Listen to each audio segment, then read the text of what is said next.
একটি গবেষণায় বলেছে, মা তার সন্তানকে নিয়ে যতটা ভাবেন, দুনিয়ার আর কেউ তা অতটা নিয়ে ভাবে না। মায়েরা প্রতি 4 মিনিটে অন্তত একবার তার সন্তানের কথা ভাবেন। সেই হিসেবে একজন মা প্রতিদিন গড়ে কমপক্ষে 210 বার তার সন্তানের কথা চিন্তা করেন। আর এই জন্যই আমরা নারীরা মা হওয়ার ক্ষমতা লাভ করেছি। মা হওয়া যে কী সেটা আজ নিজেই প্রমাণ পেলাম। যত দিন যাচ্ছে তত আমার ছেলেকে দেখে আমি অবাক হয়ে যাচ্ছি। তার জ্ঞান প্রতিভা অন্যরকম হচ্ছে।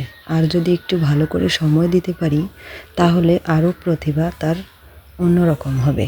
তাই সবাই দোয়া রাখবেন আমার বড় ছেলের জন্য। এই যে দেখেন, ও নিজের হাতে এই ছবি আর্টগুলো করেছে। অনেক সুন্দর করেছে, মাশাআল্লাহ করেছে, তাই না? আমি তো প্রথমে দেখেই অবাক হয়েছি। অনেক আর্ট করেছে, আপনাদের মাঝে সবগুলো তুলে ধরিনি। যেটুকু করেছে এটুকুই আমার কাছে অনেক অনেক পাওয়া।